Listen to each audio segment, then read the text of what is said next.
आप सभी का मेरे YouTube चैनल में स्वागत है।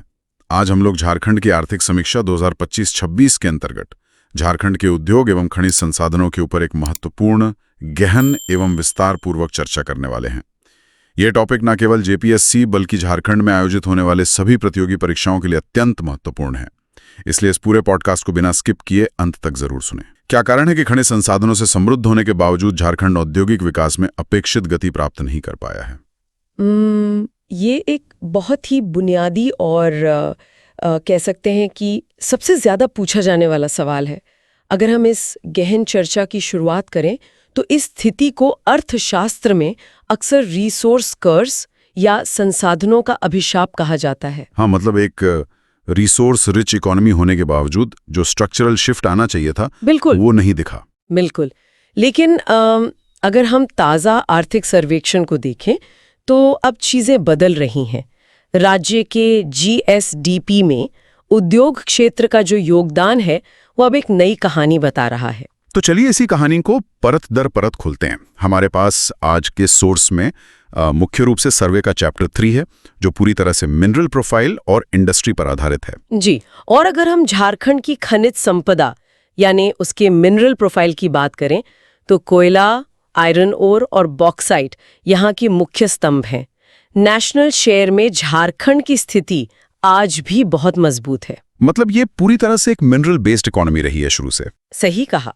और ध्यान दीजिए, एग्जाम में ये ऐसे पूछा जा सकता है कि नेशनल रिजर्व में किस खनिज का शेयर सबसे ज्यादा है, या फिर राज्य की अर्थव्यवस्था किस प्रकार के मॉडल पर आधारित है।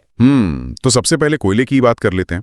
हम हमेशा से सुनते आए हैं कि झारखंड मतलब कोयला। हाँ, और डेटा भी यही कहता है।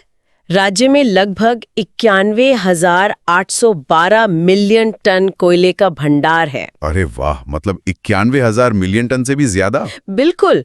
और झरिया, करणपुरा जैसे इलाके देश की ऊर्जा जरूरतों का एक बहुत बड़ा हिस्सा पूरा करते हैं।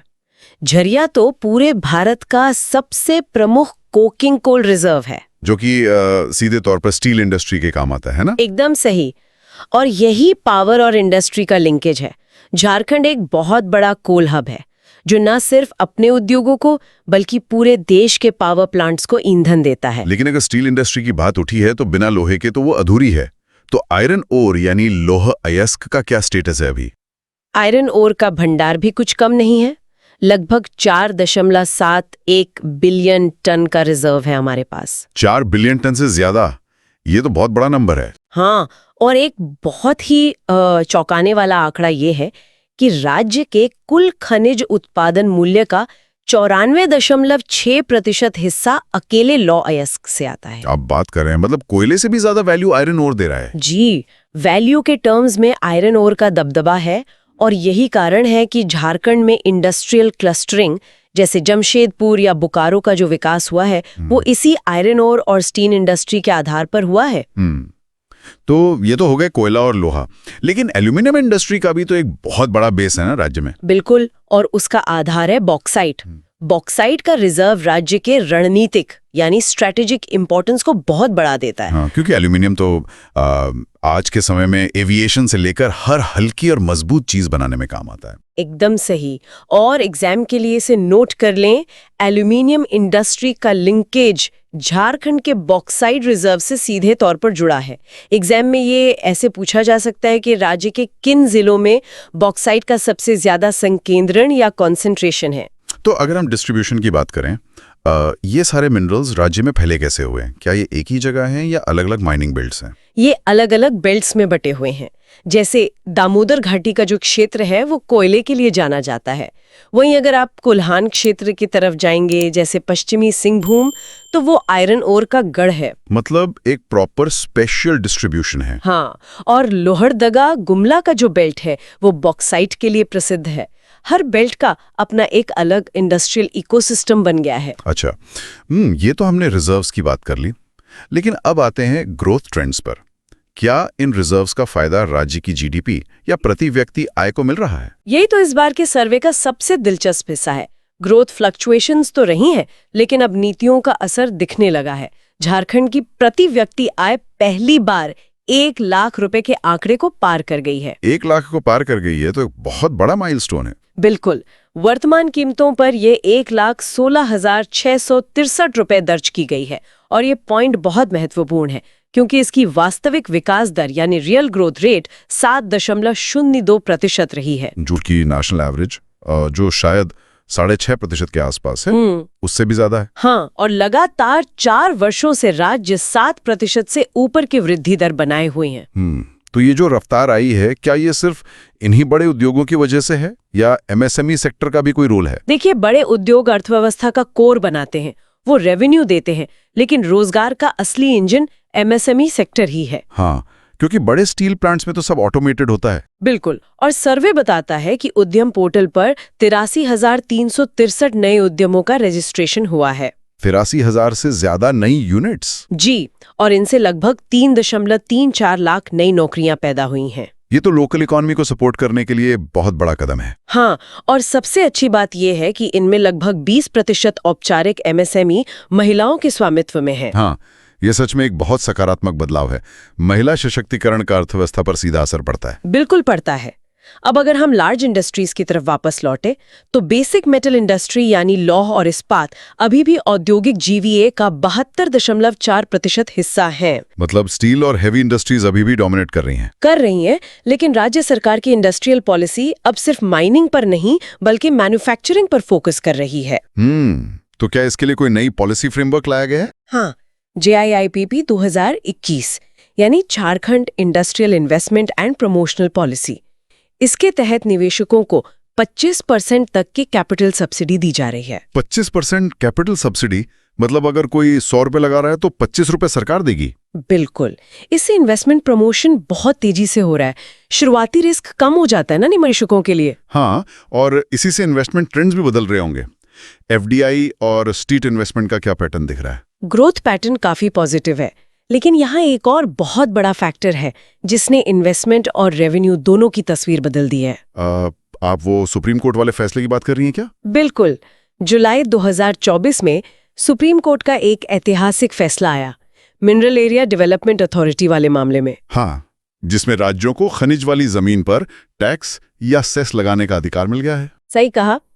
और झारखंड ने अगस्त में ही Jharkhand mineral bearing land cess bill pass कर दिया। इससे राज्य को हर साल लगभग 11,000 करोड़ रुपए का अतिरिक्त राजस्व मिलने की उम्मीद है। 11,000 करोड़ सालाना, ये तो पूरा गेम चेंजर है ना? और एग्जाम में ये ऐसे पूछा जा सकता है कि हाल ही में पारित सेस बिल का संबंध किस सुप्रीम कोर्ट के जजमेंट से है या इसका वित्तीय प्रभाव क्या होगा। तो अब जो हम वैल्यू चेन की बात करते हैं कि माइनिंग से लेकर इंडस्ट्री तक का लिंकेज कैसे काम करेगा, उससे ये रेवेन्यू कैसे प्रभावित करेगा? देखिए, वैल्यू चेन बहुत सिंपल है।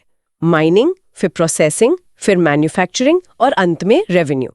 अब तक राज्य सिर्फ माइनिंग करके कच्चा माल बाहर भेज देता था। मतलब सारा वैल्यू एडिशन तो बाहर के राज्यों में हो रहा था। हाँ, लेकिन अब इन नीतियों और इस नए रेवेन्यू के कारण राज्य के भीतर ही प्रोसेसिंग और मैन्युफैक्चरिंग हब्स बन रहे हैं। लेकिन इस पूरे इंडस्ट्रियल और माइनिंग बूम का एक डार्क साइड भी तो है।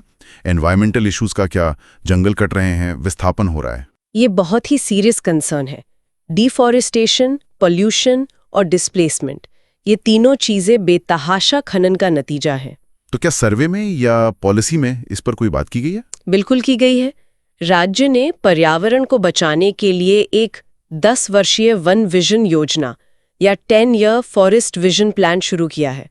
अच्छा, और पानी की जो समस्या हो रही है खदानों के पास, उसके लिए वन क्षेत्रों में डीप बोरवेल पर पूरी तरह प्रतिबंध लगा दिया गया है ताकि ग्राउंड वाटर को बचाया जा सके। तो ये तो हो गए पर्यावरण के मुद्दे, लेकिन अगर हम इंडस्ट्री के सामने आने वाले चैलेंजेस की बात करें तो वो क्या है? सबसे बड़ी चुनौती है इंफ्रास्ट्रक्चर गैप। आज भी कई इंडस्ट्रियल कॉरिडोर्स को जो कनेक्टिंग रोड्स और पावर सप्लाई चाहिए उसमें कमी है। और शायद स्किल्ड लेबर की भी कमी है। इश्यूज तो हमारे यहाँ रहते ही हैं। बिल्कुल, लेकिन जहां चुनौतियां हैं वहीं अवसर यानी अपॉर्चुनिटीज भी हैं। और अपॉर्चुनिटीज वाले सेक्शन में इस बार के सर्वे में एक बहुत बड़ा सरप्राइज है। सरप्राइज? क्या वो लिथियम रिजर्व से जुड़ा है? वो भी है। गिरिडीह में जो लिथियम और रेयर अर्थ एलिमेंट्स मिले हैं वो मिनरल बेस्ड इंडस्ट्रीज के लिए भविष्य का दरवाजा है। लेकिन सबसे बड़ा सरप्राइज कुछ और है। अच्छा, तो वो क्या है? अगर मैं आपसे पूछूं कि राज्य में सबसे ज्यादा ग्रोथ रेट किस इंडस्ट्रियल सेगमेंट में है, तो आप क्या कहेंगे? मैं तो शायद कहूंगा कि स्टील होगा या कोल माइनिंग। नहीं, सबसे ज्यादा 11.5% की विकास दर मछली उत्पादन और खाद्य प्रसंस्करण यानी फिश प्रोडक्शन और फूड प्रोसेसिंग में दर्ज की गई है। क्या एक पठारी राज्यों में मछली उत्पादन में इतना बड़ा उछाल? हाँ, प्रधानमंत्री मत्स्य संपदा योजना और बायोफ्लॉक तकनीक ने ग्रामीण अर्थव्यवस्था को पूरी तरह बदल दिया है। मतलब ये एमएसएमई एक्सपेंशन और इकोनॉमिक डाइवर्सिफिकेशन का सबसे बेहतरीन उदाहरण है। बिल्कुल। अब अगर हम झारखंड वर्सेस इंडिया का एक छोटा सा कंपैरिजन करें, तो राज्य के जीवीए में उद्योग क्षेत्र की हिस्सेदारी 44.1% है, जो कि नेशनल एवरेज से काफी अलग होगा। हाँ, ये भारत के शीर्ष 3 औद्योगिक राज्यों में से एक है। लेकिन जो स्ट्रक्चरल गैप था कि उद्योग होने के बावजूद प्रति व्यक्ति आय कम थी, वो अब 1 लाख पार करके भर रहा है। तो जो भी छात्र इस चर्चा को सुन रहे हो, उनके लिए अगर हम इस पूरे डेटा से कुछ की इंसाइट्स निकालें। हाँ, एग्जाम के लिए इसे नोट कर लें। मैं 5 एग्जाम रेडी पॉइंट्स बताती हूँ। पहला, प्रति व्यक्ति आय 1 लाख पार कर गई है। जी। दूसरा, रियल ग्रोथ रेट 7.02% है। तीसरा, औद्योगिक जीवीए में उद्योग की हिस्सेदारी 44.1% है। और चौथा पॉइंट वो सुप्रीम कोर्ट वाला होगा। बिल्कुल। चौथा, 11,000 करोड़ रुपए का मिनरल सेस बिल। और पांचवा, फूड प्रोसेसिंग और फिश प्रोडक्शन में 11.5% की CAGR ग्रोथ। तो अगर हम प्रीलिम्स फोकस की बात करें तो ये सारे फैक्ट्स बहुत कम आएंगे। हाँ, MCQ ट्रिगर्स सीधे इन्हीं डेटा पॉइंट्स से बनेंगे, जैसे लिथियम के भंडार कहाँ मिले हैं, तो गिरिडीह। और मेंस एनरिचमेंट के लिए अगर आंसर राइटिंग में इन पॉइंट्स को यूज करना हो तो मेंस में आपको डेटा और एनालिसिस को इंटीग्रेट करना होगा। जैसे अगर जस्ट ट्रांजिशन पर सवाल आता है। ये जस्ट ट्रांजिशन क्या है? जैसे दुनिया कोयले से दूर जा रही है, तो झारखंड को ग्रीन एनर्जी की तरफ जाना होगा।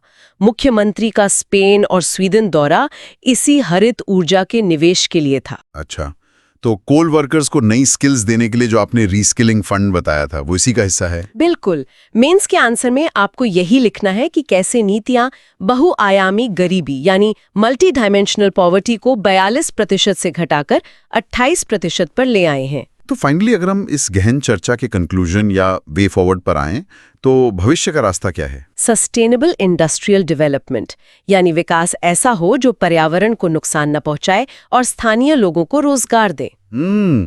और मुझे लगता है कि झारखंड अब सिर्फ कोल कैपिटल बनकर नहीं रहना चाहता। एकदम सही। और यहीं पर एक बहुत ही दिलचस्प विचार सामने आता है। जिस तरह से लिथियम के भंडार मिल रहे हैं और ग्रीन एनर्जी पर फोकस हो रहा है, हाँ। तो क्या ये संभव है कि जो राज्य कल तक भारत की कोयला राजधानी था, वो भविष्य में भारत की बैटरी राजधानी बन जाए? वाह, कोयला राजधानी से बैटरी राजधानी तक का सफर। ये वाकई एक ऐसा प्रोवोकेटिव थॉट है जिस पर हमारे श्रोताओं को विचार करना चाहिए। डेटा, नीति और रोजगार का जो एक कनेक्शन आज हमने समझा, वो बहुत ही स्पष्ट था। बिल्कुल। अगर आपको ये पसंद आया हो तो इसे लाइक करें, अपने दोस्तों के साथ शेयर करें और चैनल को सब्सक्राइब करना बिल्कुल न भूलें। धन्यवाद।